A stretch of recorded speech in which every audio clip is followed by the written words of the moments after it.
virzīt savu izgudrojumu uz reālu uzņēmēju darbību.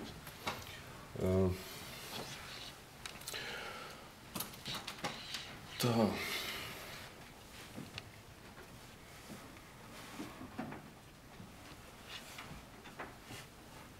Tātad faktiski ir svarīgi, lai jums būtu koncepcija, ko tad jūs ar šo izgudrojumu tālāk darīsiet. Tad vai tā ir produkts vai tehnoloģija, kuru var pārdot pasaules tirgu, vai tie ir pakalpojumi pasaules tirgu, tad, teiksim, šie finansētāji, pie kuriem varētu iet, ir riska investīcija fondi, ar kuriem runāt. Ja tie ir produkts Latvijas tirgumu, pakalpojumi Latvijas tirgumu, mazākos apjomos, mazāka peļņa, tad tie ir biznesa inkubatori vai citi finansēšanas avoti. Un faktiski svarīgi ir izveidot sev šo uzņēmējdarbības attīstības plānu, tātad kādā veidā jūs nonāksiet līdz uzņēmējdarbībai no sava izgudrojuma.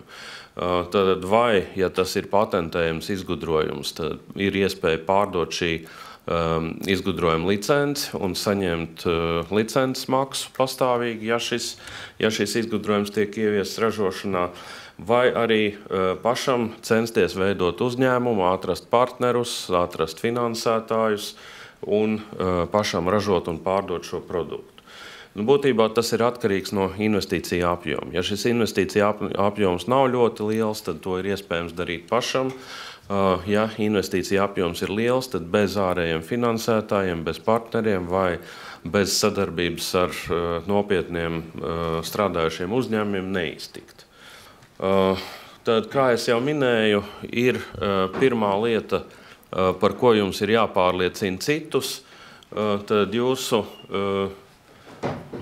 piedāvājums, ar ko jūsu piedāvājums ir labāks par citiem pat labam tirgu esošiem un konkurējošiem produktiem. Tad kādēļ, lai patērētājs maksātu tieši par jūsu produktu? Ja? Tad vai nu izmaksu ziņā viņš ir labāks par citiem, vai viņam ir tādas īpašības, tādi risinājumi, ko nevar nodrošināt pašlaik tirgu esošie produkti.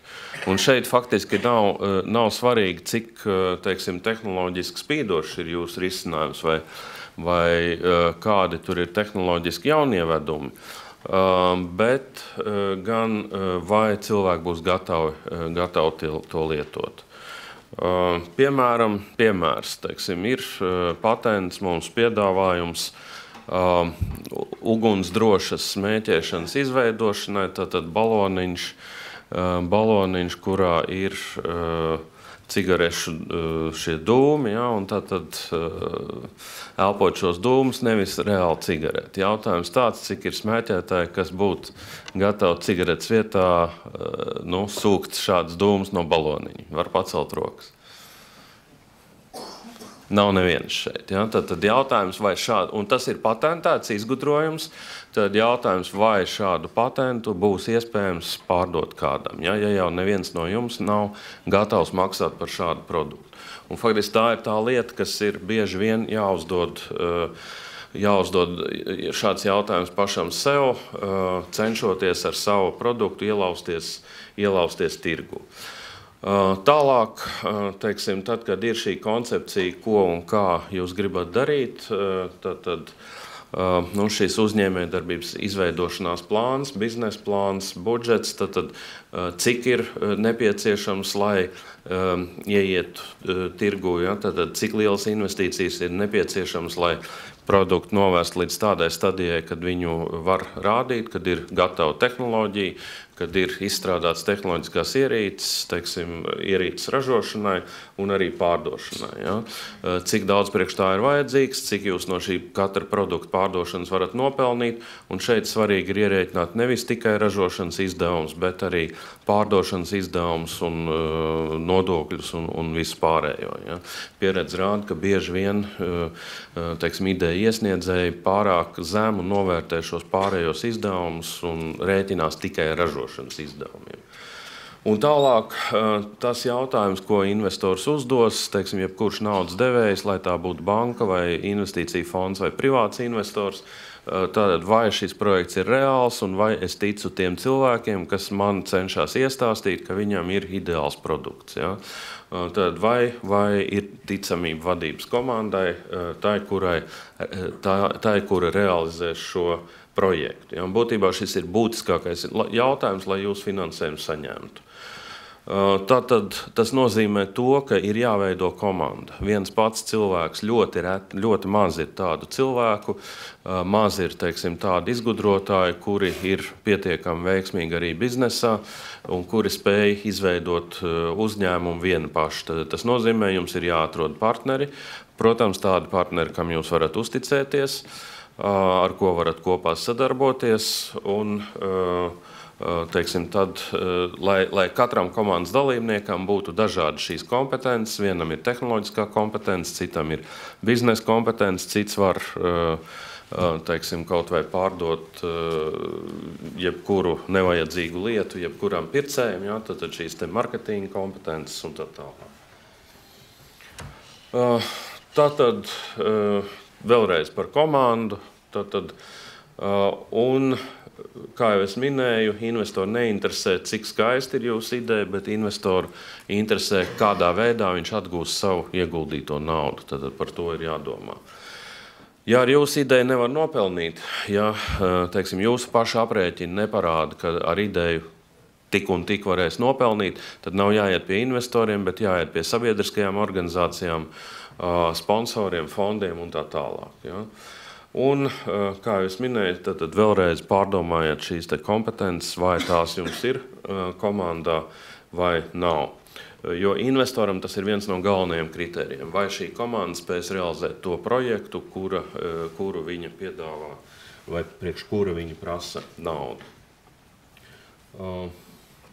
Tātad šis tehnoloģija komercializācijas ceļš, pirmkārt jau izpēte, koncepta apstiprinājums, prototipa izveide, tās ir stadijas, kuras tikai prasa naudu, tad tās prasa ieguldījumus, darba laiku, materiālus, iekārtu izmantošanu, un bieži vien ienākumu tajā laikā nekādu nav.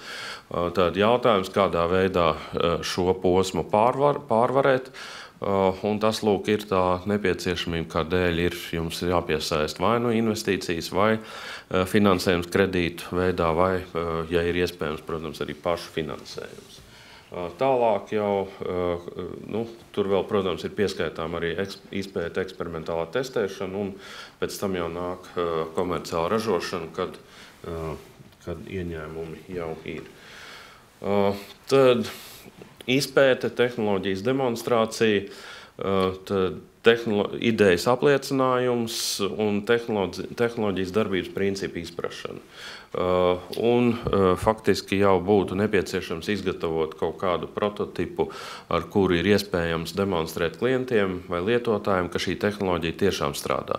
Tam varbūt nav jābūt produktam, kurš ir identisks tam produktam, ko jūs pēc tam mēģināsiet pārdot, bet tam ir jāparāda, ka tā tehnoloģija darbojās. Tālāk jau sadarbības partneru identificēšana, iegūšana, kontaktu dibināšana ar piegādātājiem, un faktiski šeit ir vēl viens svarīgs solis.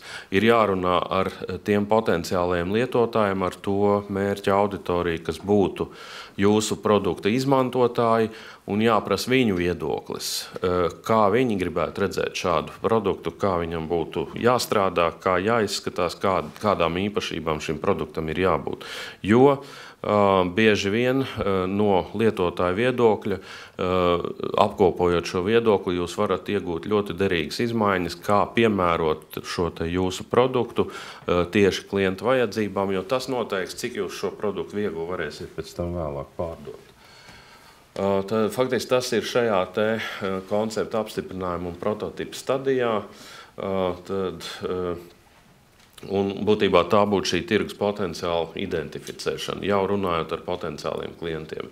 Un tad šajā stadijā arī būtu jāsagatavo tas, ko es minēju, lai iet pie lielākiem investoriem, tad salīdzinājums, pārākumu pierādoša dokumentācija, tad, ja tie ir testi, mērījumi, jebkura cita veida pierādījumi, kā pierādīt to, ka jūsu produkts ir labāks, izcilāks nekā citi tirgu esošie šie te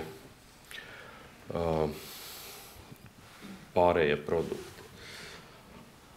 Tālāk izpēta, eksperimentālā testēšana, tad daži desmiti šo produktu gadā, kurus ir ieteicams vienoties par izmēģināšanas iespējām ar iespējamiem klientiem, saņemt viņu atsauksmes. Šajā stadijā vēl ir iespējams šo produktu uzlabot, tad kādā veidā nonākam līdz gala produktam, izveidojam gala produktu, un tad jau ir vērts sākt rūpniecisko ražošanu, tad ir daudz maz pārliecība, ka šis produkts aizies tirgū.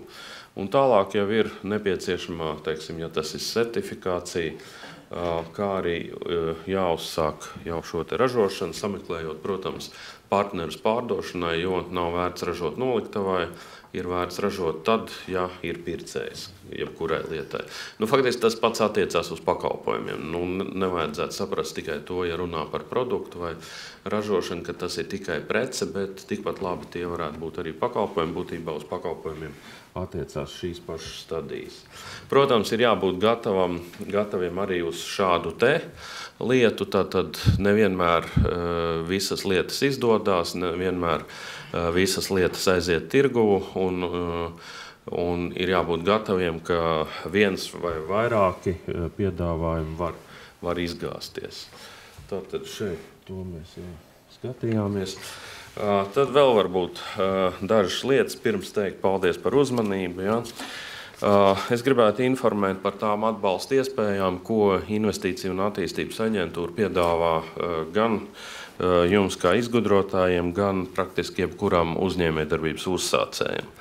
Tad varbūt pirmā lieta, ko es gribētu minēt, ir šajā gadā uzsāktā pirmsēklas atbalsta programma inovatīvo ideju autoriem. Tad šajā programmā viņa tika uzsākta augustā, pieteicās apmēram 60 dažādu priekšlikumu idejas, no kurām 30 tika izvirzīti uz 30 tika iesniegti uz vērtēšanu, un no šiem 30 tad 16 tika apstiprināts atbalsts, no kuriem atkarībā no dažādiem etapiem, dažādiem līgumu slēgšanu un tā tālāk. Pašlaik jau konkrēts darbs notiek ar 5 no šiem projektu autoriem, bet visi 16 tuvākajā laikā arī ar viņiem tiks noslēgt līgumi un tiks šis nelielais atbalsts, kas mūsu rīcībā, tas ir maksimums līdz 5,000 latu vienam projektam, atbalsts tiek sniegts. Tālāk šeit jau arī Bīcka kungs runāja, un ir tehnoloģiju kontaktpunktu programma, kuras ietvaros ir izveidoti tehnoloģiju kontaktpunkti daudzās augstskolās, praktiski visās lielākajās augstskolās, Latvijas Universitāte, Tehniskā universitāte, Lauksaimniecības universitāte, Ventspils augstskola, Rēzekne, Daugavpils. Un tātad šie kontaktpunkti ir iespēja jums kā izgudrotājiem censties saņemt, kaut kādā veidā sadarboties ar augstskolām, ar pētniecības institūtiem. Šeit, protams, tā problēma ir tā, ka kādam, tad, ja jums ir jāveic mērījumi, ja jums ir nepieciešams pārbaudas vai testi jūsu izgudrojumiem. Caur šiem kontaktpunktiem var meklēt sadarbības iespējas ar augstskolām. Protams, jautājums vienmēr ir par finansēšanu. Tad, ja tur ir nepieciešama materiāla un tā tālāk, tad kādā veidā šo jūsu izgudrojumu testēšanu nofinansēt. Jo šo kontaktpunktu rīcībā nav lieka finansējuma tieši jūsu ideju pārbaudē. Viņu uzdevums ir strādāt ar attiecīgās universitātes institūta ideju autoriem, studentiem un arī zinātniekiem. Ja? Tā kā, tas ir jautājums, kas ir jārisina jums būtībā individuālās sarunās ar šiem kontaktpunktiem. Tālāk, bet tur var palīdzēt.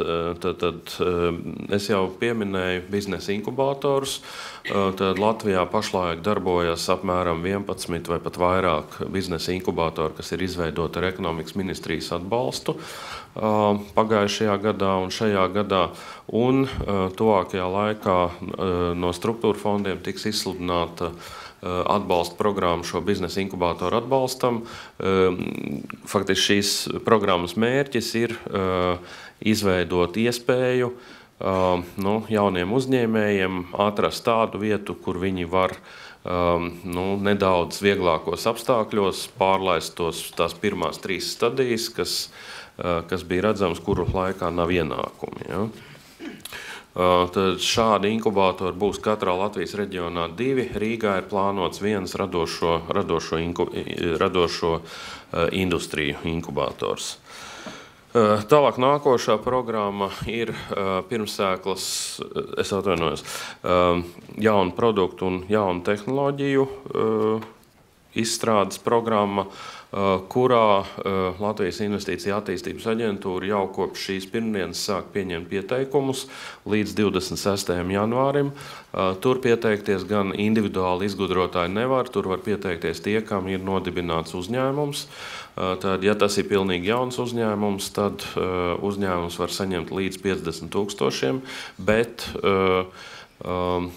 protams, ir jābūt savam līdzfinansējumam. Tad, ja tie ir pētījumi, tad līdz 70%, ja tas ir prototipu izstrāde, tad 45% no kopējām projekta izmaksām var tikt atbalstītas. Un tuvākajā laikā, faktiski tas gan ir mēneši 4 līdz 6 apmēram, tiks izveidoti pirmsēklas un sēklas finansējuma fondi ar struktūra fondu atbalstu. Tad to veido Latvijā Eiropas investīcija fonds. Viņi jau ir izsludinājuši konkursu šo fondu apsaimniekošanas uzņēmumiem. Tad šeit arī mērķis ir ieguldījumi tādos uzņēmumos, kuri vēl nav pārdevuši savu produktu, tad kuriem ir šī te izstrādes stadija, izstrādes produktu attīstības stadija. Un visbeidzot var runāt arī par Hipotēku Zemes bankas attīstības pārvalde Altum, kur iepriekšējā struktūra fonda periodā bija programma uzņēmējdarbības uzsācējiem, kur varēja saņemt apmācību biznesa plānu sagatavošanai, kā arī kredītu uzņēmējdarbības uzsākšanai. Šī programma pagaidām iepriekšējā struktūra fonda perioda programma ir aizvērta, jaunā perioda programma vēl nav uzsākusies, bet drīzumā tai ir jābūt. Tā kā, tās ir arī tās iespējas, kur jūs varat meklēt atbalstu savu ideju realizācijai. Un tagad gan tiešām paldies par uzmanību. Paldies Ēlerta kungam. Tātad, kā viņš vairākas reizes uzsvēra, ražot nav vērts, ja tas nav izdevīgi, un izgudrot vajag lietas, kuras ir noderīgas. Ja? Bet es ceru, par tiem jautājumiem otrajā šīs dienas daļā mums izgudrotāji dos atbildes. Bet tagad aicināšu Latvijas izgudrotāju biedrības valdes priekšsēdētāju, bet reizē arī Katri jahtu konstruktoru un izgudrotāju Aldi Eglāju kungu.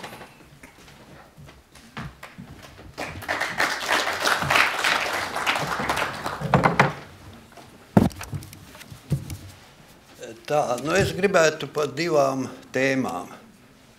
Vispirms mērķis ir paskaidrot, kas ir izgudrotāja biedrība, ar kādu mērķi viņa tika dibināta un kur mēs redzam izgudrotāja biedrības nišu Latvijas, ekonomikā.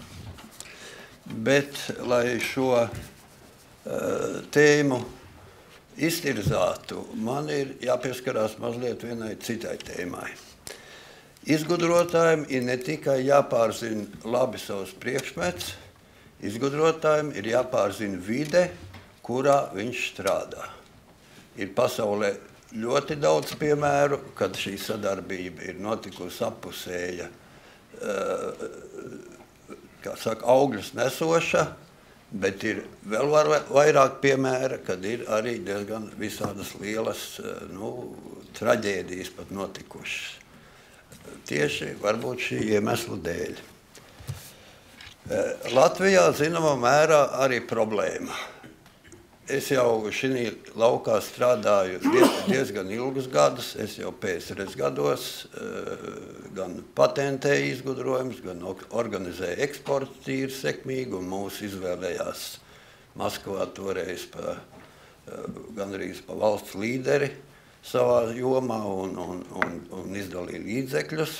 Man bija iespēja toreiz iepazīties, kas toreiz notika. Man ir iespēja iepazīties, kas tagad notiek Latvijā šī jomā un kas ap to. Un vēl man, pateicoties mūsu izgudrotāju biedrībai, bija iespēja aizbraukt šī gada februārī uz Bankoku un piedalīties pirmajā vispasaules izgudrotāju dienā. Un kā vērtīgākais pasākums bija konference, kas bija veltīta izgudrojumu komercializācijai.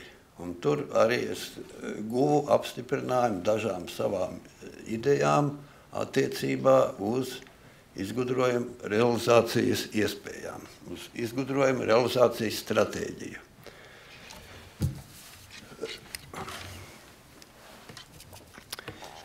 Savu uzrunu es esmu nosaucis divas kultūras.